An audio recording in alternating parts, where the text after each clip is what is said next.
We're told to remember the idea, not the man. Because a man can fail. He can be caught. He can be killed and forgotten. But 400 years later, an idea can still change the world. I've witnessed firsthand the power of ideas. I've seen people kill in the name of them, and die defending them. But you cannot kiss an idea, cannot touch it, or hold it. Ideas do not bleed, they do not feel pain, they do not love. Oh, Alan Moore, will you ever win? Will you ever be happy with a movie version of one of your graphic novels?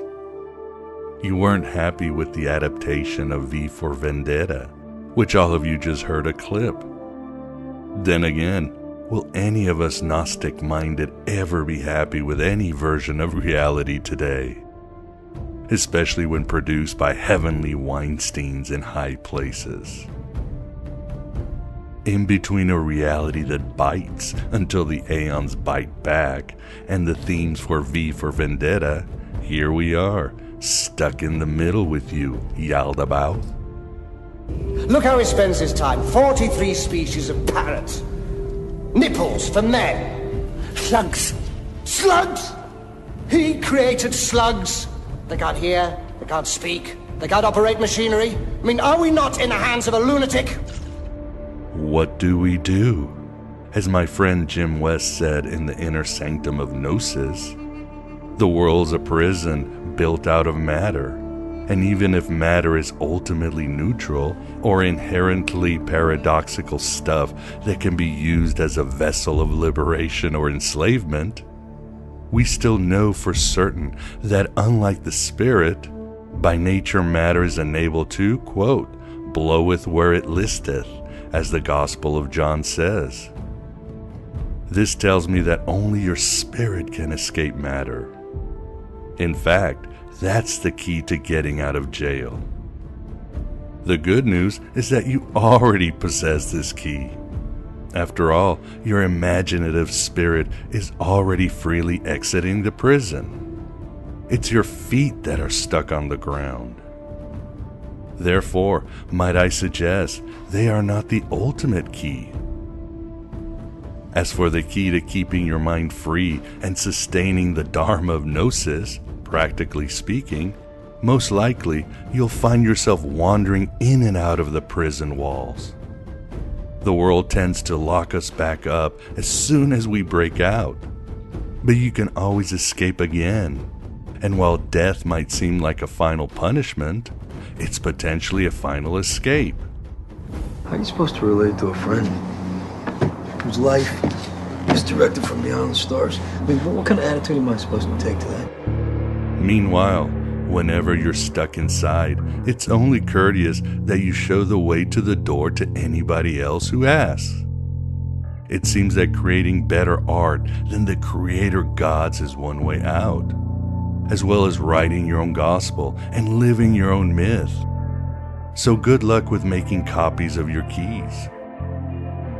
What's more, this is not some selfish pursuit, because once you find the way to escape this terra damnata, you'll find the power to push back against Yaldabaoth and reality itself. Open the doors of perception for other seekers. Like Gnostic and esoteric scholar Jan Culiano said right before he was assassinated at the University of Chicago in 1991, the point of Gnostic knowledge was to use it. It was meant to change the world. I know that you're afraid. You're afraid of us. You're afraid of change. So welcome to the desert of the real.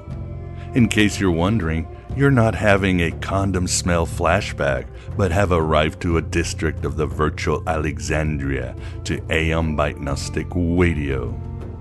With your host Miguel Connor, that madman across the waters of creation.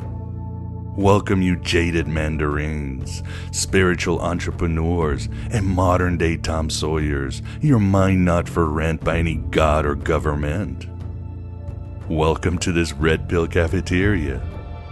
I'm so glad you're here because you are amazing and you do hold the keys. Luminous beings, Zoe, not this crude matter. On this June, the year of our demiurge 2018, we will be getting as political as ever. But we're in good esoteric hands as Gary Lachman also materializes at the virtual Alexandria. This time to discuss his new book, Dark Star Rising, Magic and Power in the Age of Trump. What happened to the American dream? It came true! You're looking at it.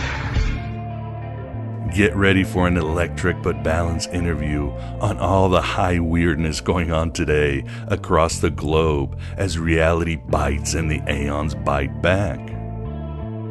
Gary was on recently to discuss his book, The Lost Knowledge of the Imagination. And you'll see him picking up some of the same themes in this interview as we seek that gnosis to gain those keys of liberation and change the world. Don't know what else to say. As a recovering partisan that contends all politics are infected by Jehovah and his angelic mafia. The Nephilim or lizard people or confederacy of dunces have already infiltrated for good all Western establishments. The powers that be want us to be passive observers. And they haven't given us any other options outside the occasional purely symbolic participatory act of voting. You want the puppet on the right or the puppet on the left? But I can quote William Burroughs, who said, "The rulers of this most insecure of all worlds are rulers by accident.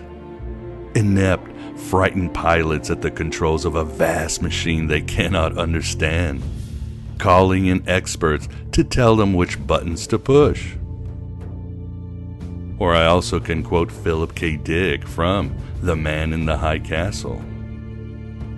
They want to be the agents, not the victims of history. They identify with God's power and believe they are godlike. That is their basic madness.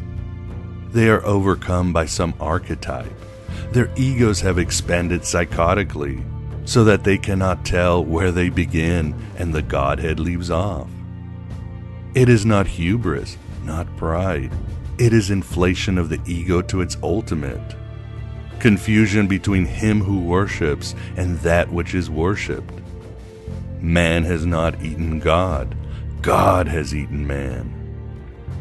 Nobody left almost to remind them that there once was a species called a human being, with feelings and thoughts, and that history and memory are right now being erased, and soon nobody will really remember that life existed on the planet. This all ties into Gary's interview and whatever delusions you're still clinging to or illusions you are seeing in the news or social media feeds. But you are not alone in your angst, and together we can work on finding the mystery that works for you and only you. I know these are difficult times for many of you. It feels like when poet A.E. Housman said, "I, a stranger and afraid, in a world I never made." Yet there is both clarity and ecstasy if you work for it. The keys are there. These past few months have been some of the hardest in my life as the archons have hit me with financial and living apocalypses. But I continue, even if it's possible I'll be releasing this show under a bridge or something.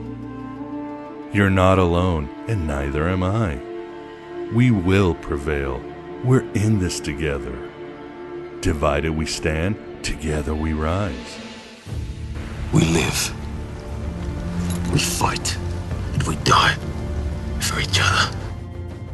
As a bonus for members, I'll be adding Gary's interview on his book, Politics and the Occult, which I feel is an essential companion to Dark Star Rising.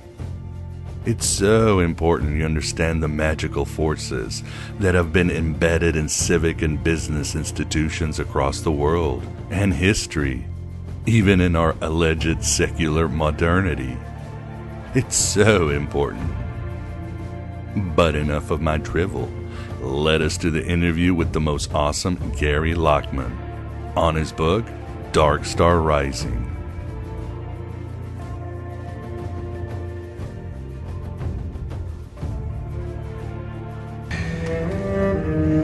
They said there were two fathers,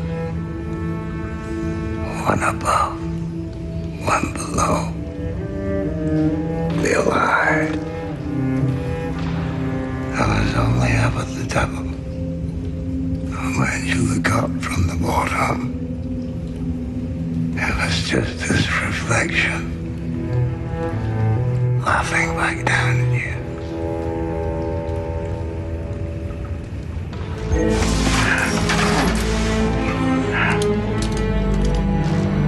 You aim to cheat the devil. You owe him at least an offering.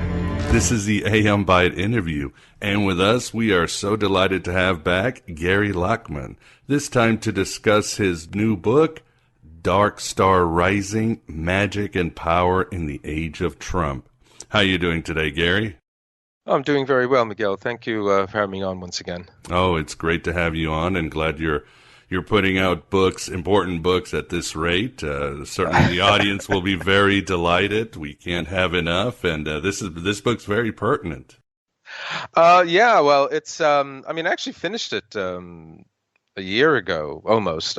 So it's been sitting, waiting to come out. And in fact, I was a bit concerned at one point that it would be old news by the time it finally came out. But it seems still pretty current. So yes, I'm very glad it's there's still interest in it out there.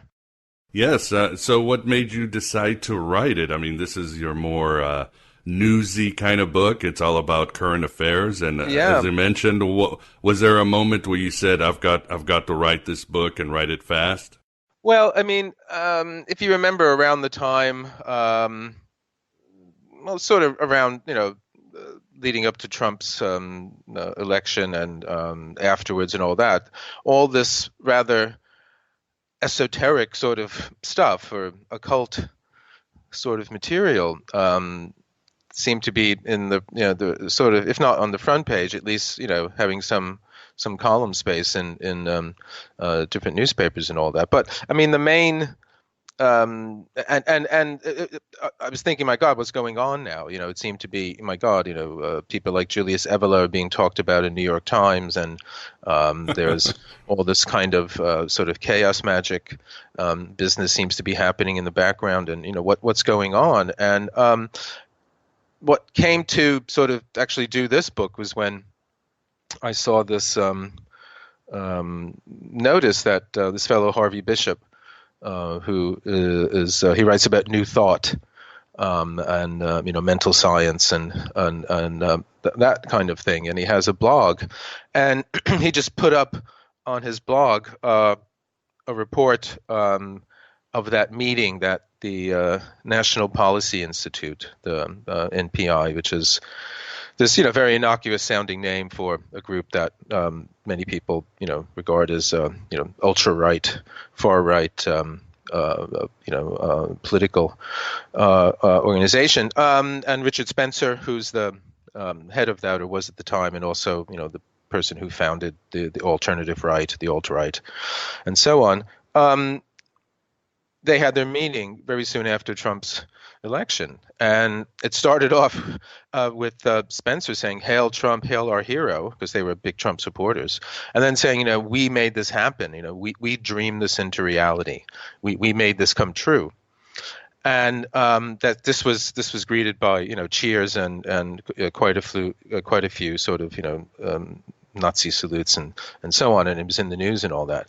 But Bishop wrote that it seems like these people, Trump supporters, people on the alt-right, are taking over these kind of mental science techniques, these visualization techniques, creative thinking techniques, because that's precisely what that's about, making dreams come true in this sort of way. And this is all predicated on this idea that in some way, which we don't really totally understand, thoughts are causative, or as I've been saying, unlike Vegas, what happens in the mind doesn't stay there. Right. It goes out into the world.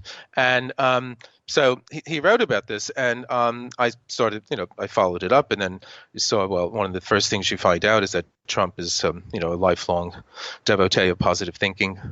Norman Vincent Peale, he attended Peale's sermons at his church in New York on Fifth Avenue, and Trump, knew Peale very well. He, very close. His father knew him as well.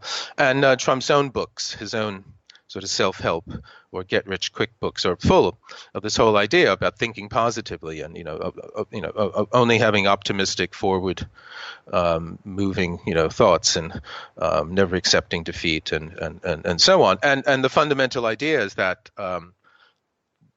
sort of the central teaching he got from Peale was that facts don't matter. It's your attitude toward the facts that matter. So reality is malleable. Reality is open to your sort of direction. And so this is kind of happening. Trump is a devotee of this himself. It looks like these supporters, these fringe extreme supporters of his, are using some kind of form of this to make things happen. And then I started looking into this, and there was all these other things just started to appear. It was like a thread that when I pulled it, it brought with it quite a bit of material. And as I say, this Trump seems to be doing a kind of natural, instinctive chaos magic in many ways, and his whole sort of MO, the way he operates, generating the sort of disruptive energy and making everything uncertain and unstable, and also creating sort of enchantments and glamour and illusion, and everything just starts to fall into place. The whole idea about the kind of breakdown in the distinction between truth and falsehood, between reality and unreality, and fact and fiction, and the post-truth alternative fact world we are in. So all these things and other things, I'm sure we'll get onto it at some point, but not only in the States, but also happening over in Russia. They just seem to be there. So there seemed to be something there, and it's something that needed to be, sort of told quickly. So Mitch Horowitz, who he's been on your show, I believe, and he was one of the editors at Penguin, who's my publisher, and he subsequently left, but he commissioned. He said, well, here, here's the book, get on the case, and so he just commissioned me to do it. So yes, it is more of a kind of current event, journalistic, I guess you can call it esoteric journalism or something along those lines.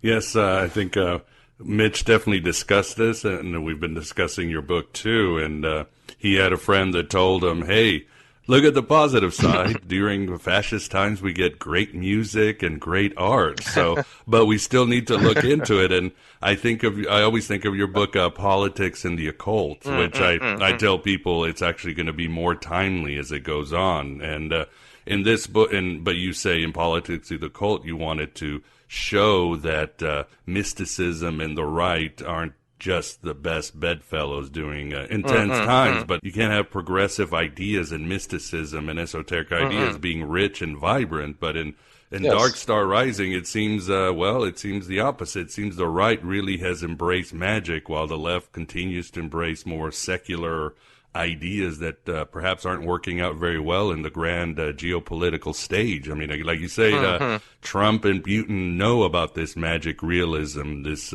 imagination thing. What do you think? No. Oh, yes. I mean, I think in different ways they're certainly sort of making use of and helping to promote this kind of, whatever you want to call it, I guess a scenario in which you can create your own reality, and which in and of itself ties into sort of occult and esoteric thinking. But I mean, even today, though, there are the sort of the witches against Trump. There's the magical resistance. There's every waning moon they work their binding spell and so on. So I mean. Yes, I mean the left per se, the sort of official left or something is, not really interested in this kind of thing. But there are people out there that are, not particularly keen on, any sort of far right, politically, driven society. So they're trying to resist it in certain ways. And but Russia, he's been there for such a long time, and he's had decades to establish basically control over reality in Russia in many ways. I mean, he's been doing it since the early 2000s,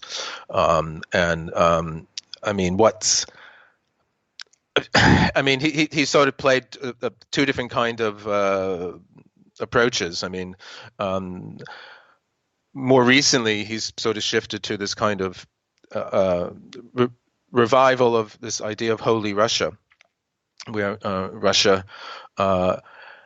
has a sort of historical mission to be the nation that embodies the true sort of Christian tradition, the true traditional values, and it's it's what's known as the Third Rome sort of scenario or idea, where after the fall of Rome, the first Rome, the church, the head of the church was in Constantinople, and then Constantinople fell to the Turks in 1453.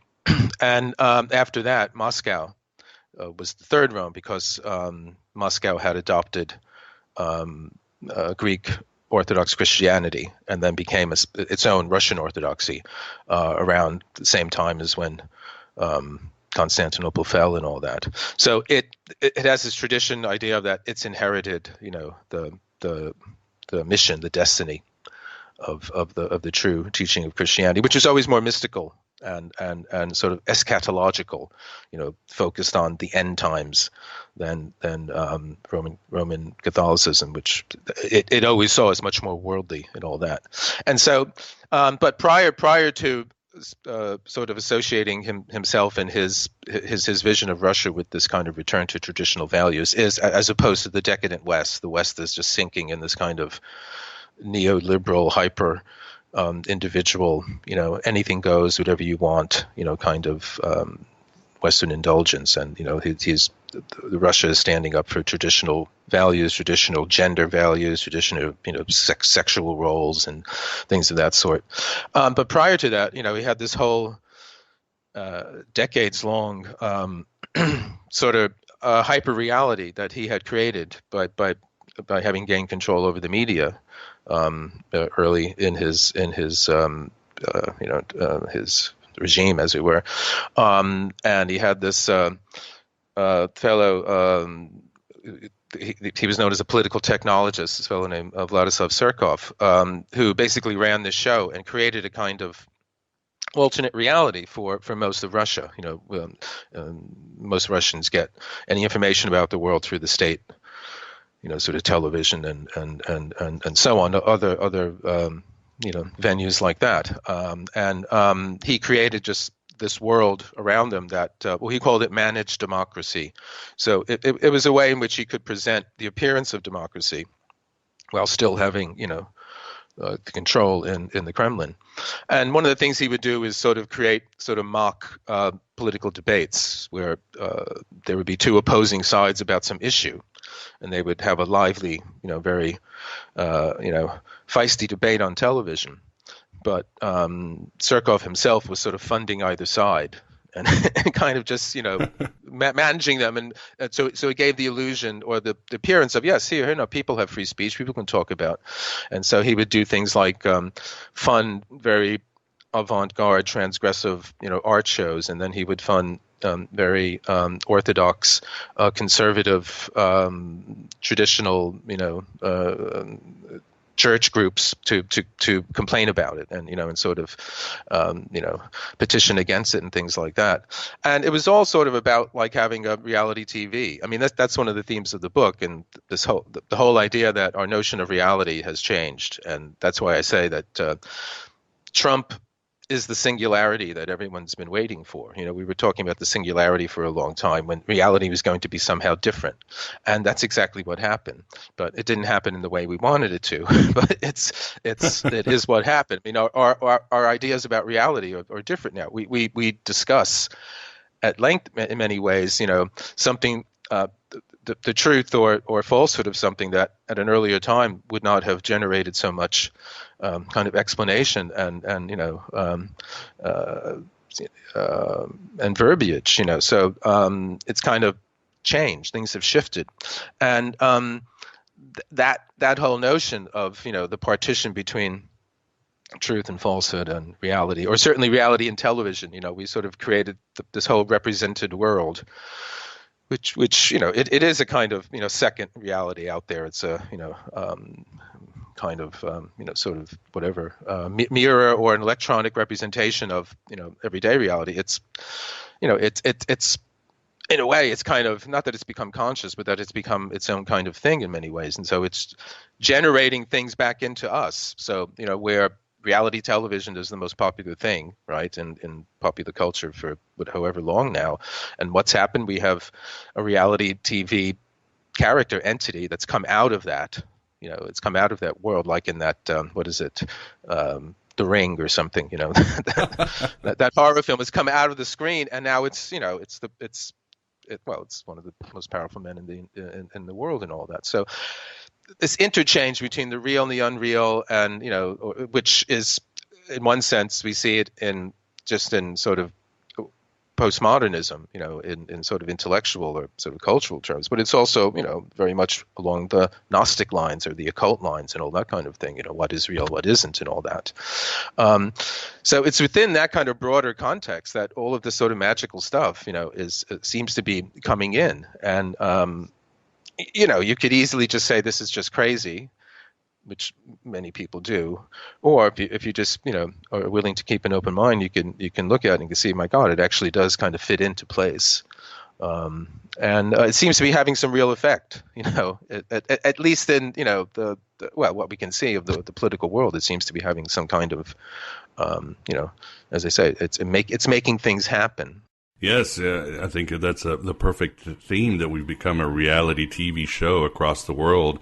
A Truman Show, if you would, and how this is, as you say, a post-truth era. And I mean, your book always has great insights, and it always has these nuggets that make me laugh, and an example. And I'm sure we'll get here. The Atlantis will get to that point too, or we've already gotten to that point. But you mentioned a town hall maybe over 10 years ago where Putin was doing a public event, and somebody asked him about Cthulhu coming out of the sea, and he said, well, we got to be prepared and read the Bible and all that. So that's how, and it's getting crazy here too. Oh, exactly. No, absolutely. I mean, this is the thing. I mean, there were these wonderful series of articles in the Fortean Times. I forget the author's name right now, but he was charting all these events going on. And yes, I mean, it was all this kind of street theater. I mean, there was a spate of Darth Vaders running in various different various different city councils, and I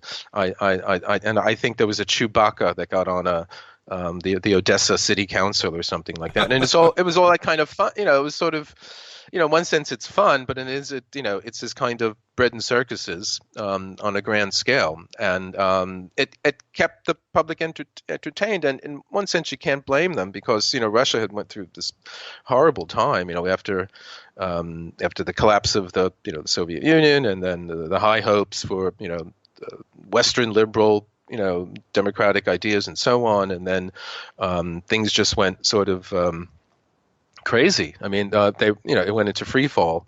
The sort of gangster, the plutocracy and the gangster governments and so on and so on. And Putin did sort of bring it together, but it was sort of for a good decade it was kind of that kind of politics. It was sort of kind of entertainment, sort of politics by entertainment, and but it's shifted. As I said, it's shifted in recent years and has taken on a more serious kind of moral high ground, and this links it to,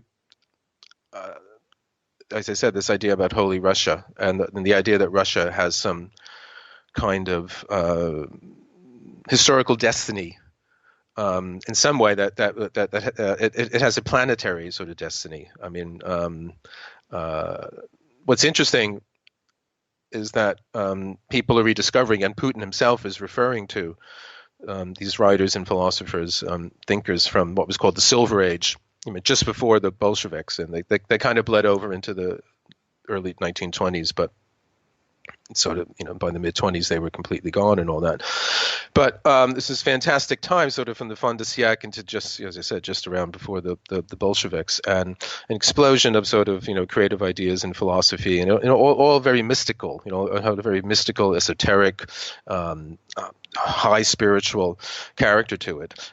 People like Nikolai Berdyaev, who's a Russian Marxist, ex-Marxist Christian existentialist thinker, and Vladimir Soloviev, who he's considered like the first great Russian philosopher, and he was a theosophist, not in the Blavatsky sense, but in sort of the Christian, Orthodox Christian mystical sense. And he too had this vision of this kind of planetary culture that was going to grow out of Russia. I mean, but not in a nationalistic sense, but in the sense that Russia would be sort of the birthplace of this, broader kind of, universal planetary consciousness, that much like the sort of noosphere idea. I mean, and all those sort of ideas, the noosphere, the biosphere, all that kind of things that we know about through sort of Teilhard de Chardin, and, been talked about in different ways more recently. I mean, those ideas were happening around then too, but all that got sort of shut down,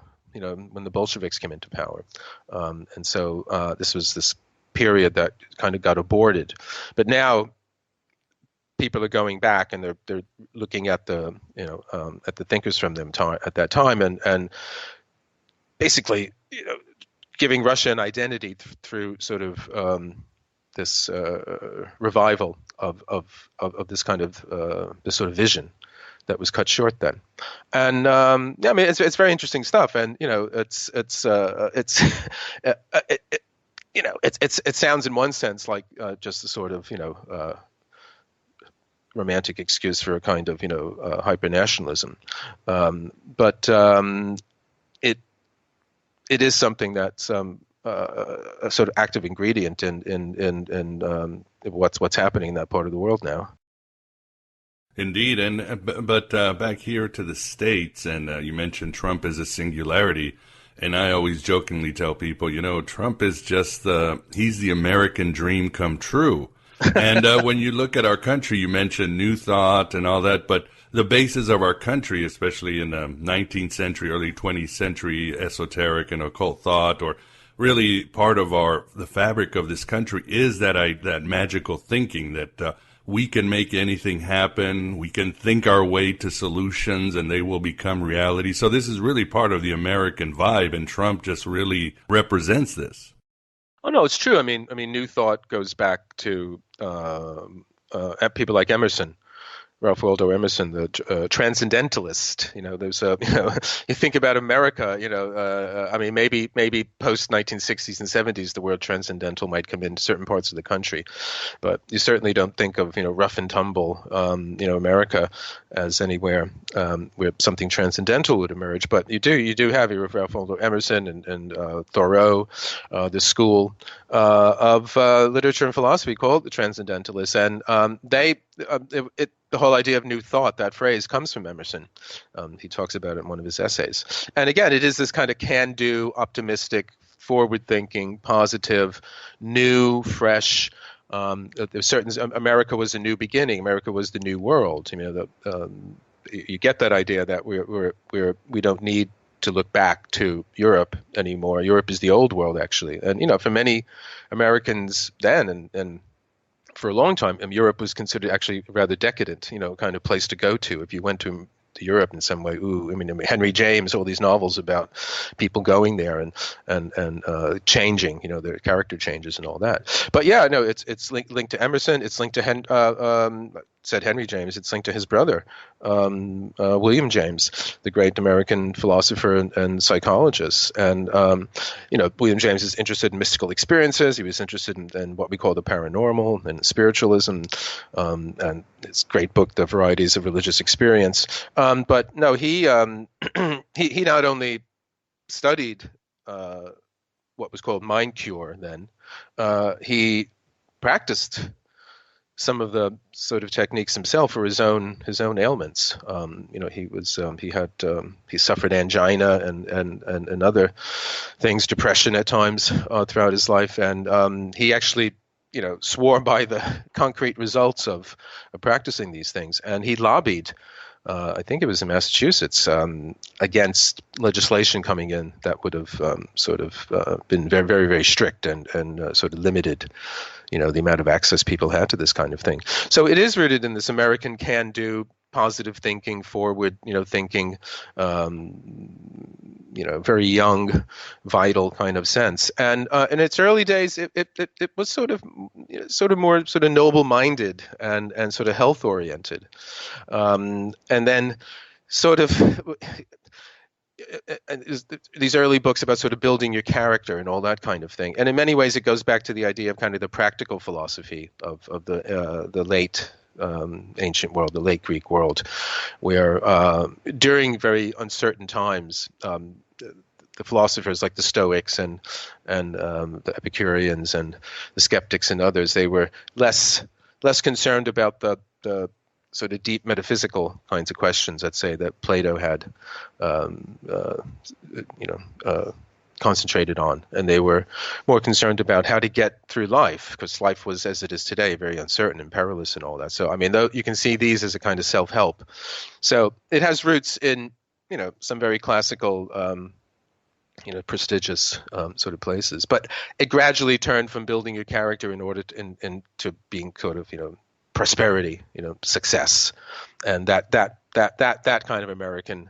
I mean, in Europe, you had, Émile Coué. You had in every day, in every way, I get better and better, and that was the health aspect of it, But the sort of American, let's go for it and make a lot of money, more or less, sort of approach didn't really take hold in Europe that much. And yes, it's a very American thing. And Trump, kind of. I mean, and you find it too in people like Ayn Rand. I mean, it's not, it's a bit more sophisticated. It has, a bit more kind of, philosophy behind it. She's kind of like Aristotle meets Dale Carnegie or Andrew Carnegie or something like that. I mean, but still, it is that kind of somehow you don't have to, in order to be a fulfilled kind of person or some way, you don't have to be unsuccessful, or you don't have to be ashamed of being successful in some way and all that. And but no, I mean this is a very, very, very American kind of thing. And I mean, Trump in many ways, you're right, he is the American dream. I mean, I don't know if you remember. I mean, I think from a maybe slightly younger generation than me, but in the '60s, I think it was a group called Jay and the Americans, and they had a song "Only in America." And if you look for it on YouTube, because it describes Trump exactly.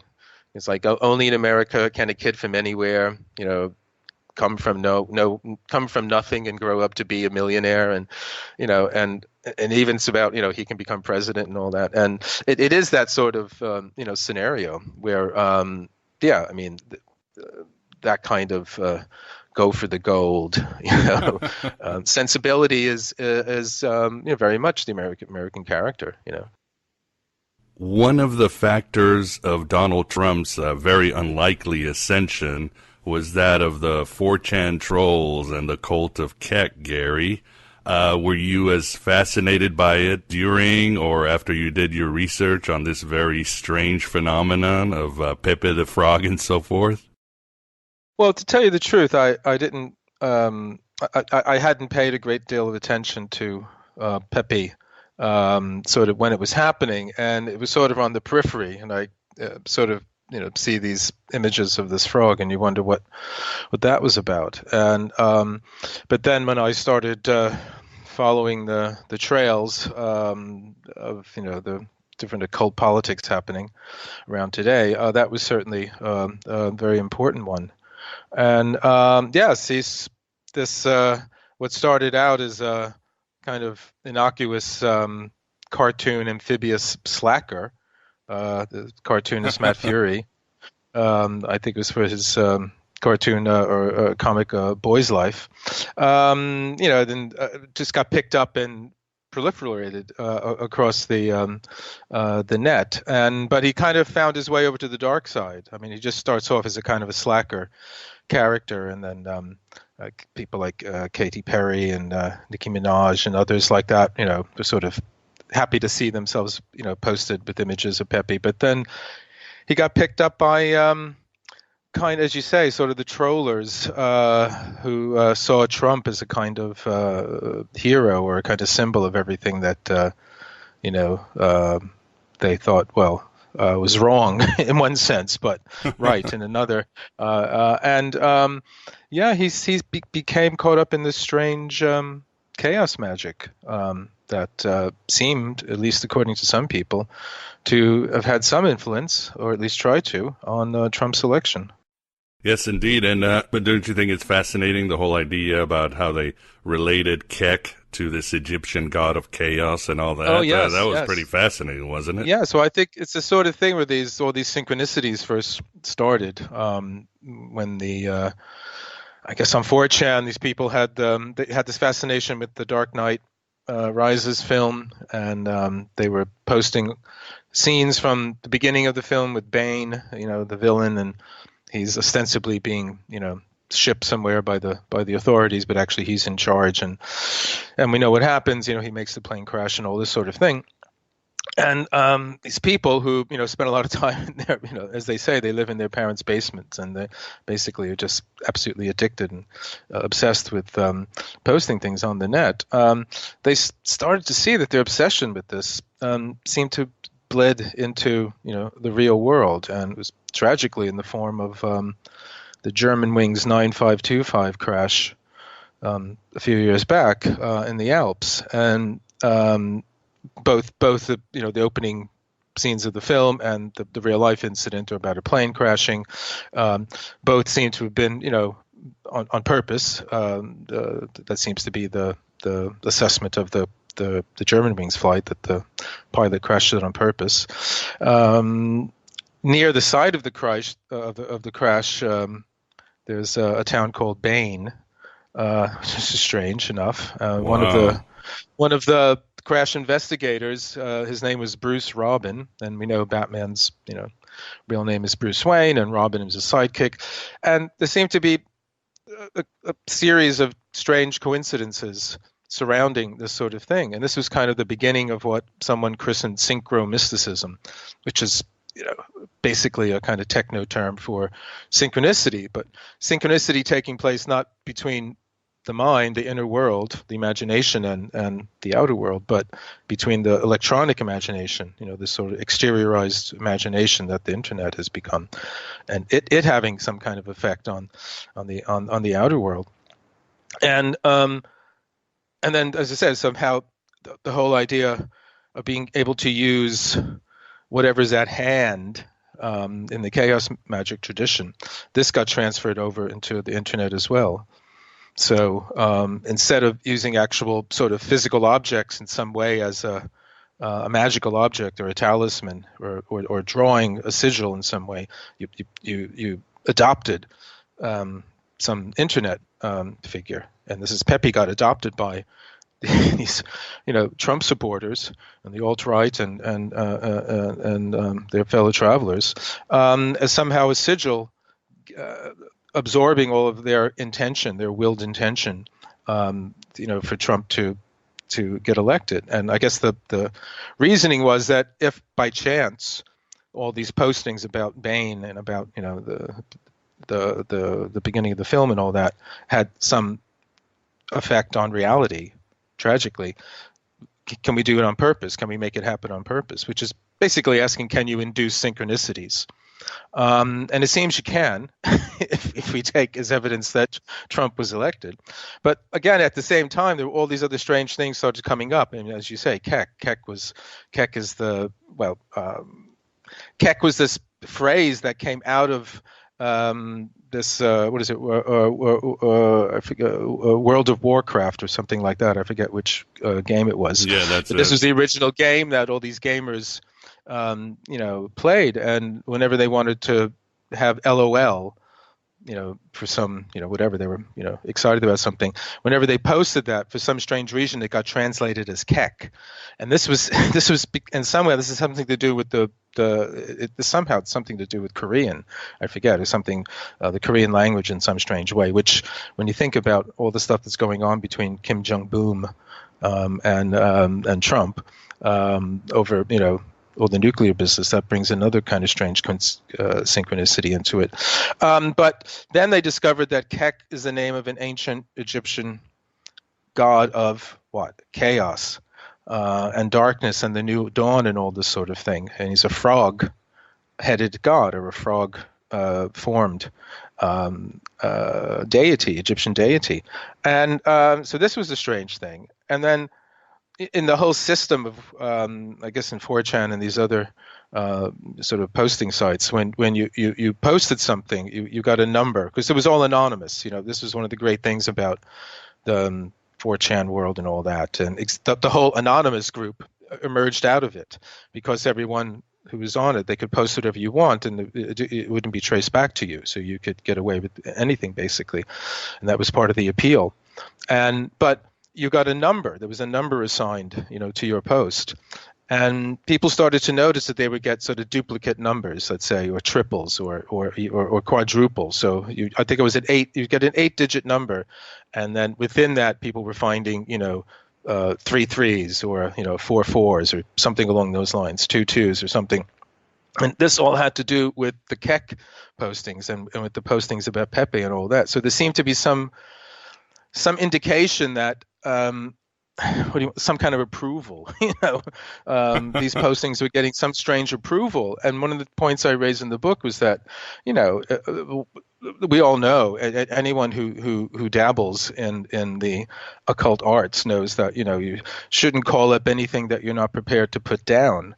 And if it is the case, let us assume for the moment that there may be forces more than human or less than human. Well, we certainly know there were forces less than human at work, but there may be forces more than human as well out there, or exist in these other planes. And I always remember Madame Blavatsky when she warned about people dabbling in spiritualism and mediumship, because she said the spirits that you think you're contacting, of Aunt Edna or Uncle Herman or something, they're not really those spirits. They're just these sort of astral hobos that have nothing better to do, and they just hang around at down at the lower sort of end of the dimensions, near the barrier, in order to sort of if anyone's interested, they can go and sort of absorb their energy in this kind of thing, and by pretending to be whoever they wanted them to be. And so the idea that there's these other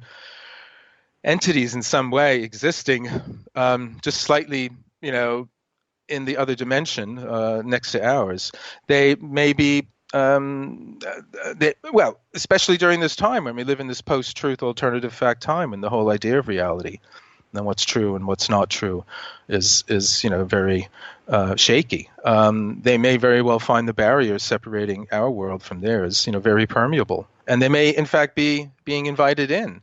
There's the two traditional ideas in esotericism that I point to, or one is the egregore, which is this sort of collective entity, or it's an entity that's brought into being by the minds of a group, and through their devotion and their attention and their imagination and so on and so on. This entity grows and grows and grows and gradually becomes stronger than the people that have called it into being, and starts to control rather than be controlled. And the other is a singular, similar sort of phenomena known as the tulpa, and this comes out of Eastern esotericism, Tibetan Buddhism, and Alexandra David Neal, in her wonderful book Magick and Mystery in Tibet, she tells the story of how when she was traveling in Tibet, that she learned how to create a tulpa, and this is a thought form that using your imagination you can bring into existence. And she tells the story of how she created a monk, and it took her quite some time, to bring him into focus completely. But then he got out of control, and he started to have a life of his own. And she said he even had a physical form, and she felt him brush against her and things of that sort. But she realized she had to sort of dissolve the tulpa. She had to sort of send it back into non-existence. But it took quite a lot of time and quite a bit of work. And, all this meme magic sort of business, all this electronic world of the exteriorized imagination could very well be creating similar sorts of beings and creatures that come out of the represented world, like the television or the internet or something like that. So, and again, that's one of the themes of the book, and one of the themes of our time is this interface between reality and the represented world, whether it's a television or online, this electronically recreated other dimension of our reality. We seem to be an open border. That's an interesting thing, and all this stuff about borders these days on the physical geography of the world. People very excited about keeping their borders secure, but in this other imaginative realm, the borders seem very, very unsecure. They seem, very open, and we're not quite sure what's coming in or going out. Another concept that definitely is influential to today's world, and this has definitely influenced Steve Bannon, even though these days he's more of a fallen angel from heaven, but it definitely influenced Alexander Dugin, and that is traditionalism. Right. Could you tell the audience a bit about that, Gary? Well, yes. Well, Steve Bannon, before his fall from grace, as it were, one of the clear signs to me that something was happening, something was changing, was that the New York Times ran an article about a talk sort of via Skype that Bannon had given to a sort of select group in the Vatican, a very conservative churchman. And it was all about the future and what was happening, and, the basically, sort of ultra-conservative sort of, far-right sort of view of the, the problems facing the world today and so on. But in the course of this talk, he name-dropped Julius Evola. And if you don't know, Julius Evola was Italian esoteric thinker with far-right political leanings. And in the 1920s and in the 30s, he tried to ingratiate himself first with Mussolini's fascists and then later with National Socialism. And then following the end of World War II, he became a kind of sort of eminence grise to a younger a rising generation of sort of neo-fascist or far-right groups in Italy. And he's in many ways a brilliant writer about a variety of different esoteric sort of subjects, and quite an incisive thinker, but he has rather radical political and I guess one would say racial sorts of views and such. But the fact that his name was appearing in the New York Times was enough to think, my God, what's going on? Because this is someone that's, this is someone that people on the fringe or the margins of kind of mainstream culture would know about. You might think people would know who Rudolf Steiner was, maybe, or obviously right. Jung every now and then gets anytime Jung gets mentioned in the New York Times, it's usually calling him a fascist or something like that. But yes. But still, to see Evelyn, think, my God, what's going on here? And then when I actually tracked down the transcript of the talk that Bannon had given, and mentioning Evola, he is referring to this fellow Alexander Dugin, who you just mentioned, who's a Russian far right sort of esoteric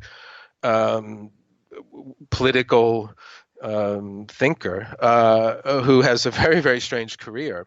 But some of his ideas have reached, Putin, if not directly. It's unclear how close kind of connection, if at all, because at different times he says he has and says he hasn't and all that. But certainly, if you're just aware of events and you're aware of Dugin's ideas and his aims and what his sort of political interests are, you can see where, yes, indeed, this looks very much like something that was informed by his sort of views on things.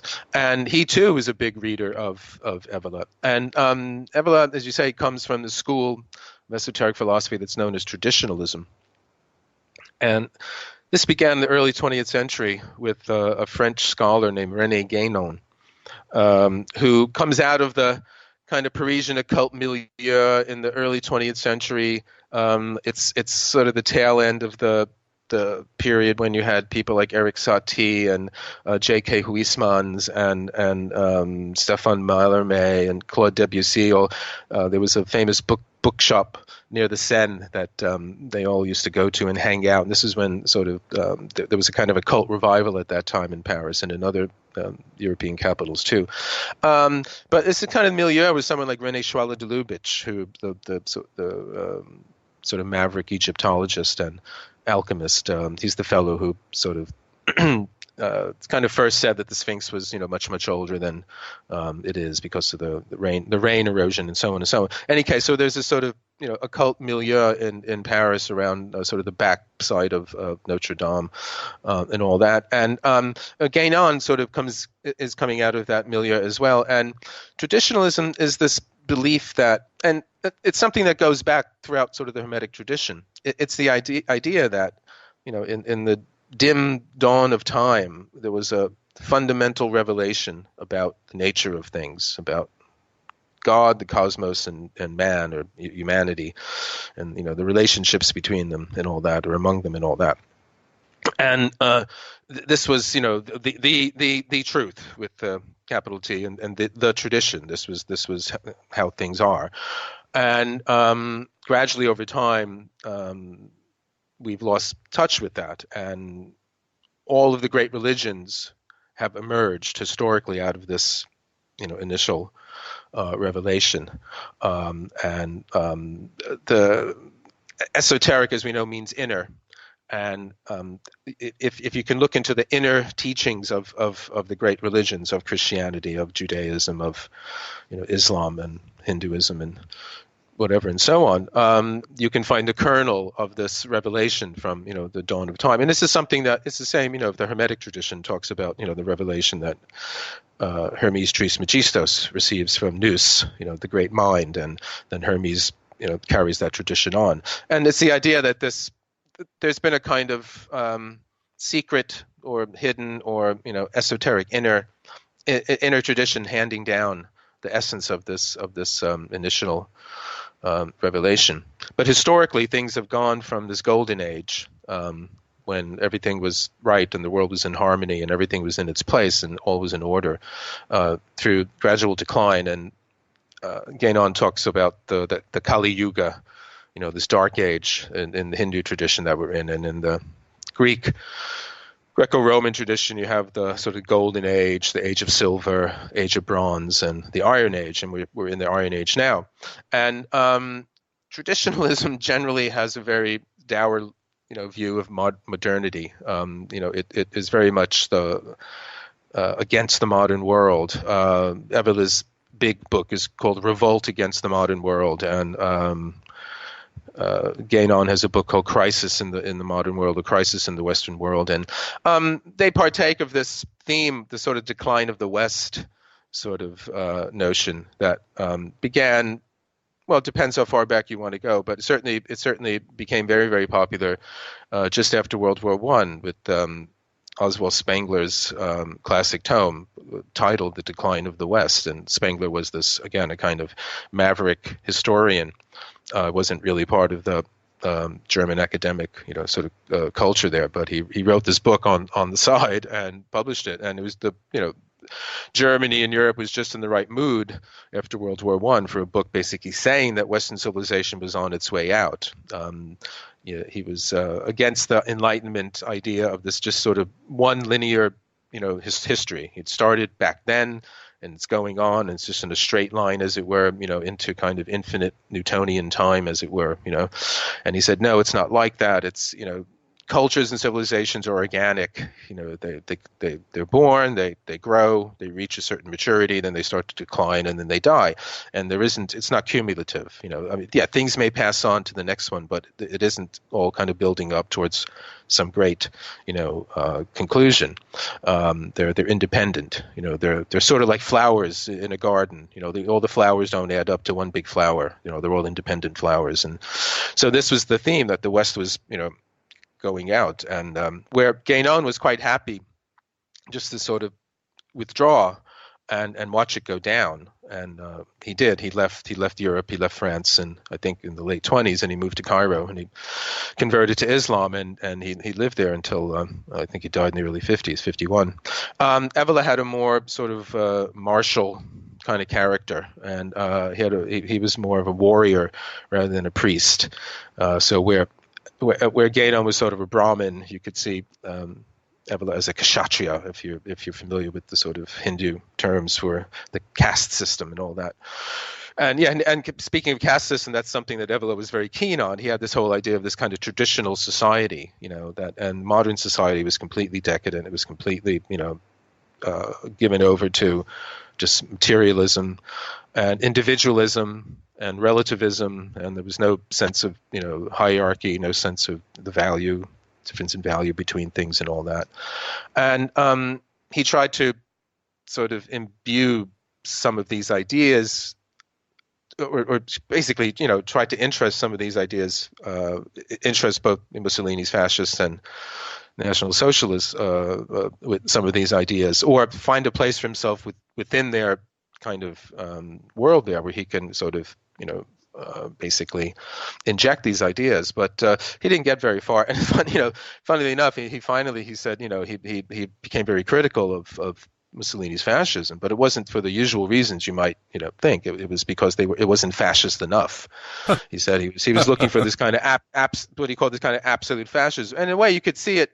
It's not quite the same thing. But if you think of something like Plato's Republic, or you think it's fundamentally rooted in an organic view of society, an organic view of the state, where if you think of the body politic in very literal sense, where individuals are cells making up this this organism, and it can't be anything goes, and it can't be people can do whatever they want to do. You have a kind of inborn natural talent or inclination, or in some way propensity for some sort of place in society, and you find your place there, and you'll be well treated and all this kind of thing. And so, but it's this kind of vision where he's just saw the West as just completely given over to this kind of atomized individualism, which was all about everybody just seeking as much material gain and ego gratification and things of that sort. So I mean, the thing with that, in many ways, a lot of his criticisms of the West are spot on. They're not made up, but the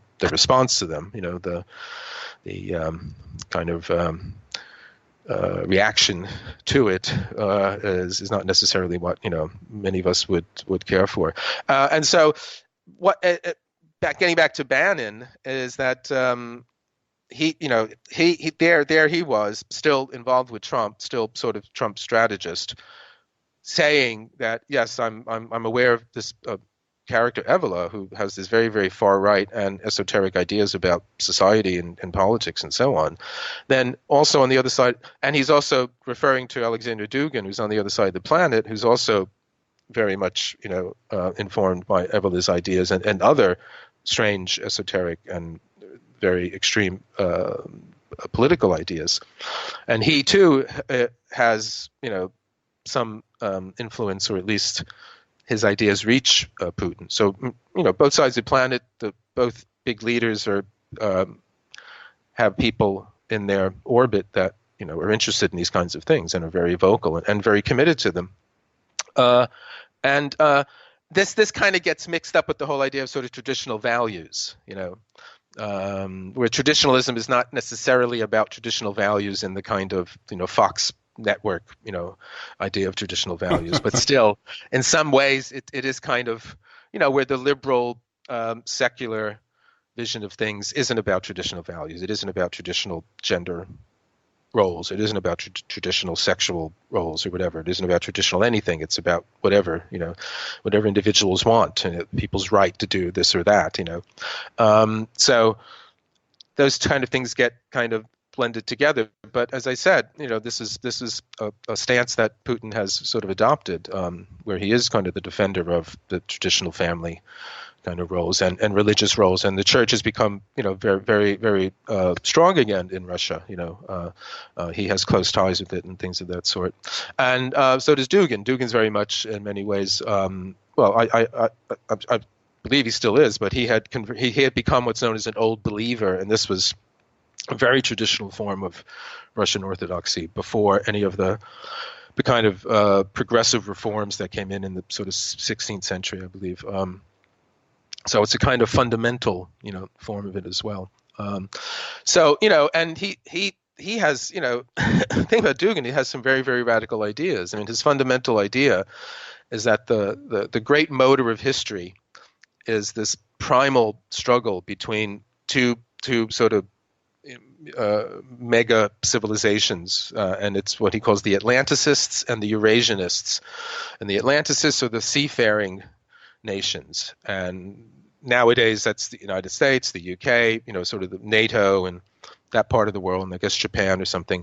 And the Eurasianists is just like the mother of all continents, and it's this the huge landmass of sort of Eastern Europe and the Far East of Russia and all that. And there's this notion of Eurasia is a theme of his too, which is you're probably familiar with that name from Orwell's 1984. Right. Eurasia and Oceania are at war and all this kind of thing. Well, Eurasia, it's this notion that rather than Russia being kind of what do you want to call it, kind of a backward second cousin of Europe, never quite catching up to the European liberal secular progressive free market democratic values and all that, because they don't seem to take, they don't seem to work there. Russia is actually part of this new civilization that's coming into its own now, and this is Eurasia. And again, this goes back to this notion that there isn't a linear kind of history. There's different sort of organic civilizations that are born, they grow, and they die. So from this perspective, the West is kind of on its way out. It's eating itself up with its own kind of hyper liberalism and everything. And Eurasia is just coming into its own. And you have to remember, Putin's the second president.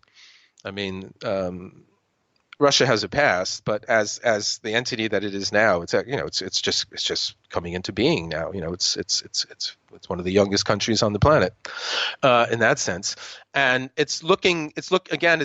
Russia has had this identity crisis, or this kind of quest for identity throughout its whole history. Its whole history can be understood as its search for who it is, because this changes over time, and again, this is what's happening post the Soviet period, where it's going back to earlier versions of itself and trying to, much like in not the same way, but in the States with Make America Great Again. It's this restorative kind of vision. It's going back to a past kind of glory, or past kind of triumph in some way, and trying to restore that. And that's generally a sign that things aren't doing too well.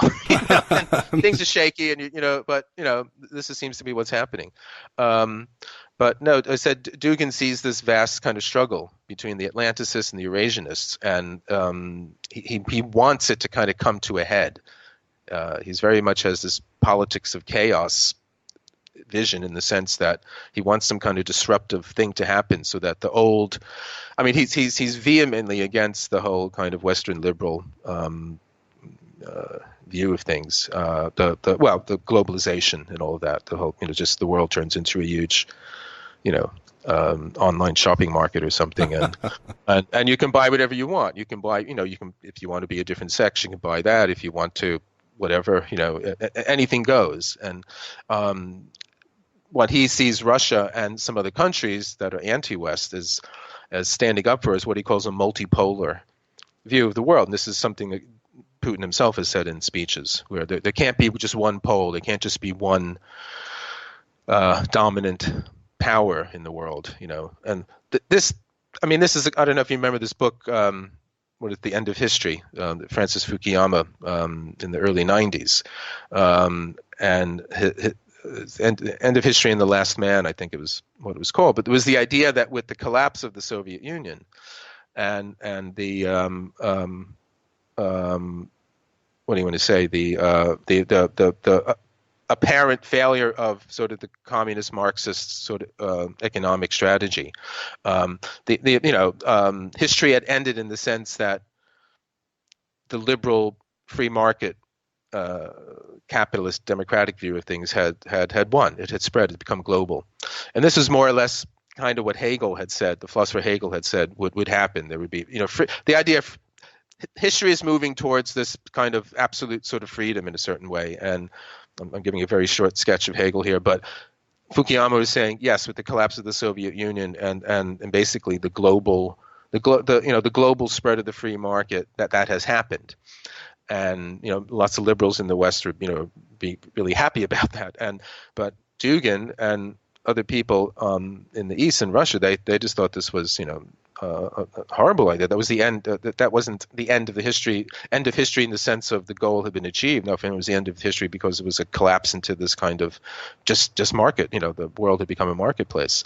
And so he too stands for these traditional values. And this is one of the central dichotomies when you're talking about, okay, well, spirituality, it generally gets linked over with the right because it, in some way, it is rooted in the idea of these traditional values. It isn't rooted in the secular world of, relative values.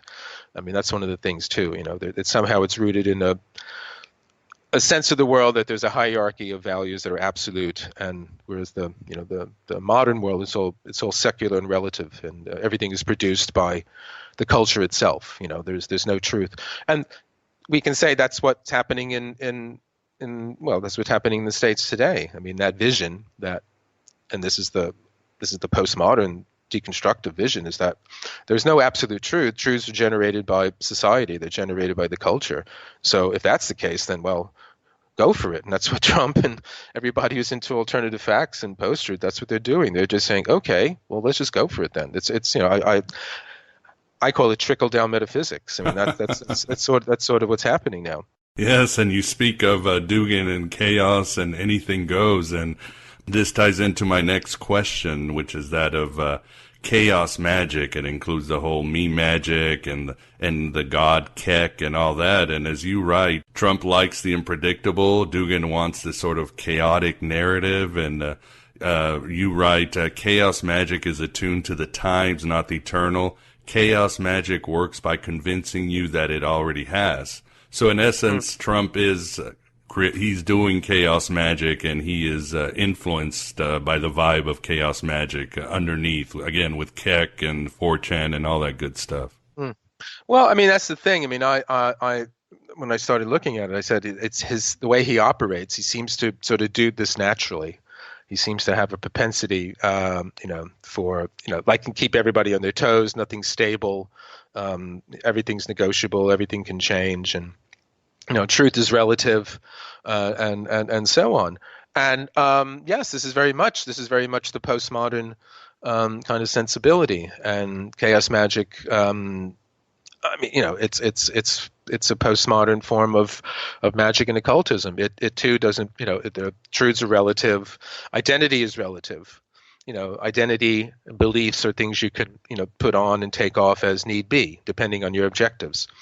And the other thing that struck me is that although they seem, sort of worlds apart, Norman Vincent Peale's positive thinking and sort of chaos magic, they both have the same objective. They want to make things happen. They want to have a real effect in the world.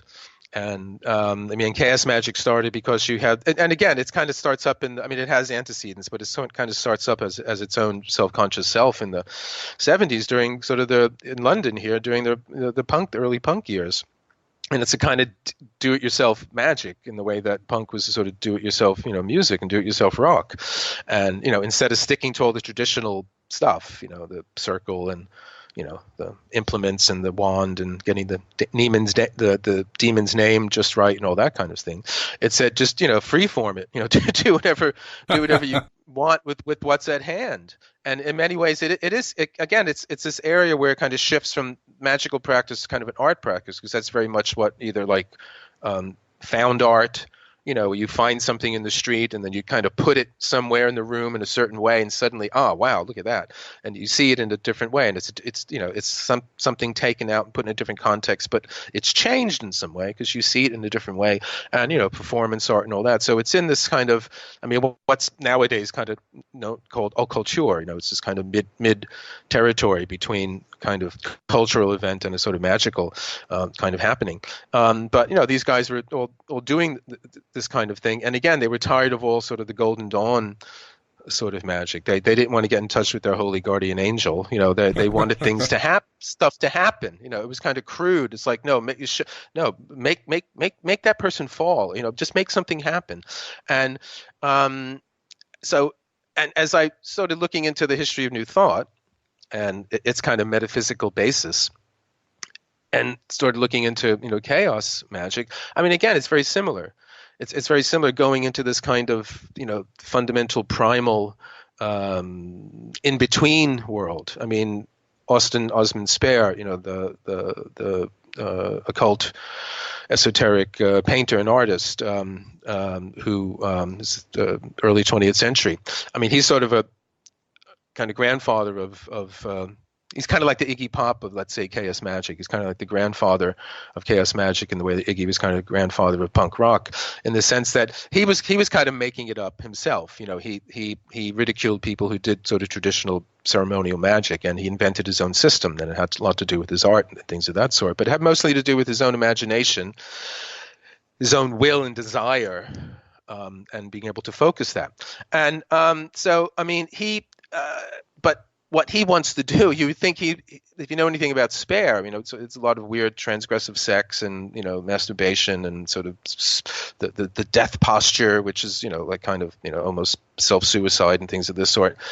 He's the last person you'd think have anything to do with Norman Vincent Peale, who's like very sober, right. Staid, conventional, God-fearing, Christian. But what they actually want to do is very, very similar. And their method of doing it is very similar. And also another very important New Thought fellow is this guy Neville Goddard, but he was mostly known as Neville. And both he and Spare talk about getting into what they sort of, Spare called it the neti, the not this, not that. And Neville too talks about getting into this kind of fundamental, layer of being or something like that. I forget the exact phrase, but it's kind of just an isness before you are anything in particular. You just are, but you're not anything in particular yet. It's just kind of pure existence. And it's very similar to this the neti, which is not this, not that. And both of them also talk about using what we know as hypnagogic states in order to sort of affect this. And again, that too itself is a not this, not that state. In hypnagogia, you're neither asleep nor waking. You're both at the same time, or you're awake, but you're still close enough to the unconscious or the subconscious, where dreams, images, visions, and things are present. And if you're very good at hypnagogia, you can be very aware of the dream images, but also very aware of the your normal external surroundings. And so I started seeing all these kind of similarities where these things kind of come together. And so in some ways, it isn't that strange that for someone like Trump, who is a devotee of positive thinking, to also somehow exhibit, some of the sort of behavior, let's say, or the actions of someone that's interested in a kind of chaos magic approach. And again, once again, over, Dugan on the other side of the planet, he's very much into chaos magic. He has quite a few photographs of him with the kind of chaos flag in the background, the 8-pointed star. That itself is an example of kind of postmodern occultism, because that image, the star, comes from Michael Moorcock's novels, the British science fiction writer. He has a long I forget the exact name of the series, but it's a long series. The Eternal Champion. Exactly, Eternal Champion. That's right, and it's the battle between order and chaos. And so, like postmodernism, chaos magic adopts different things and just kind of puts them together. Postmodernism, we know, it's about, anything goes, all styles go.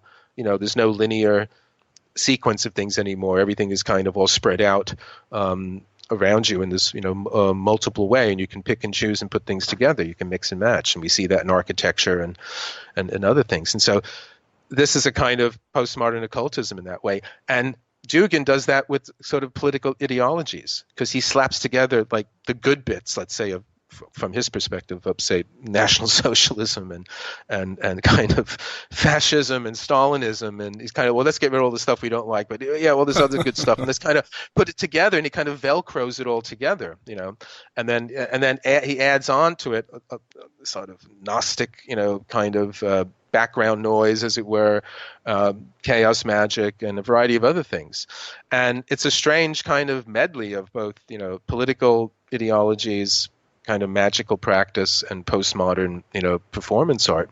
But I mean, his story, it's an incredible story, because he started out in the 1980s as a kind of punk dissident. This was before the collapse of the Soviet Union, and he got in trouble once for singing sort of anti-Soviet song that he wrote, and it was at a party, and he got arrested, and he went to the Lubyanka, which is the famous prison, and that's how he kind of started out, and because of that, he wasn't allowed to go to the better schools, and he could only have sort of menial kind of jobs, and he fell into this kind of subculture of this weird sort of far right anti-establishment kind of thing that, again, mixed up kind of occultism with sort of neo-Nazi stuff, with kind of many other ingredients of Lovecraft and all this kind of stuff into this strange brew, and he came across Evila's books that, strangely enough, are out on the open shelves in the Lenin Library. That's what it was named at the time. And he was a very bright guy, and a polyglot, and he was able to translate Evila's books. I think he translated into German, or actually, I don't know if he translated into Russian even. But this he just gradually moved into stranger and stranger pastures, as it were, more and more on the sort of far right fringes of politics there. And he, in the late 90s, he wrote a book. It's called The Foundations of Geopolitics, and this became a kind of bestseller. And it was this kind of melange of political theory, history, and occult ideas, and it had lots of graphs and kind of symbols and equations and figures like that. And it spells out this idea before about how all history is kind of driven by this conflict between the Atlanticists, the seafaring people, and the Eurasianists, the people who live in the heartland.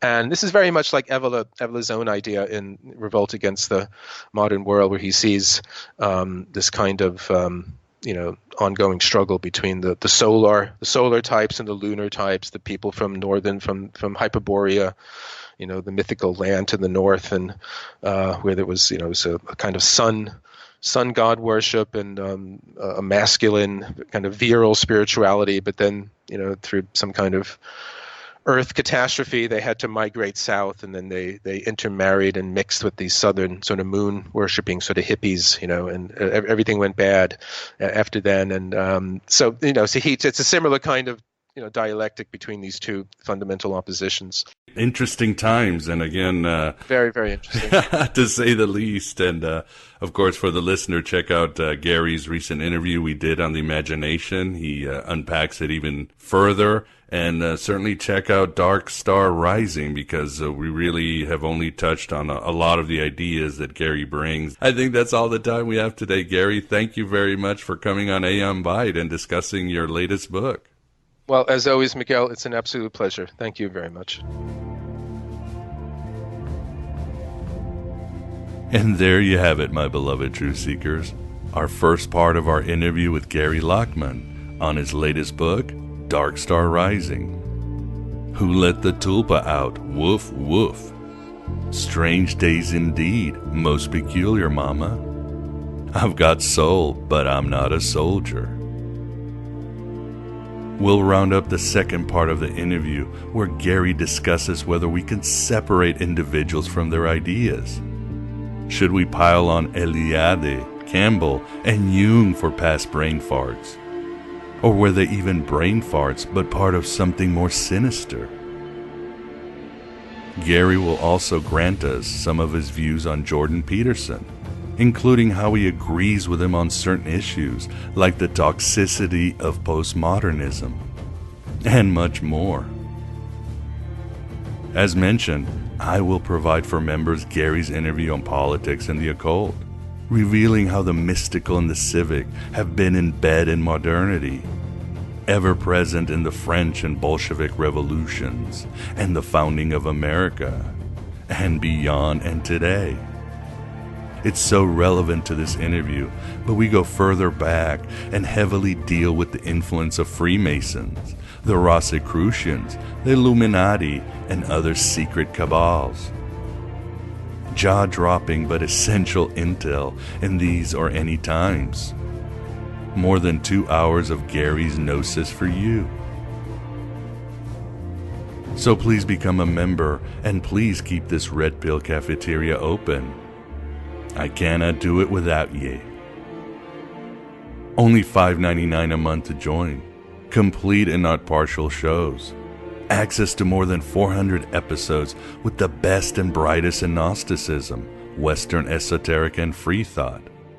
Your own private RSS feed where you can listen to all complete shows on the podcaster of your choice.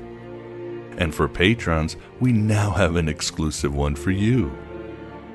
You'll get an invitation to our Inner Sanctum of Gnosis Facebook group, where we have some amazing discussions and many past guests hang out there.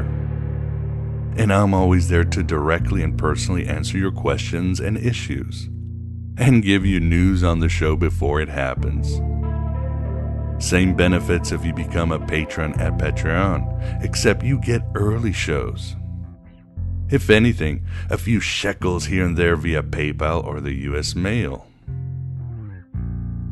Thanks for being here as dark stars rise and egregores emerge from the mad minds of humans who have been eaten by God. Same as it ever was, really. Except now you're awake and you're going to places you only dreamed of. Namely your true and heroic self. Hello and goodbye as always.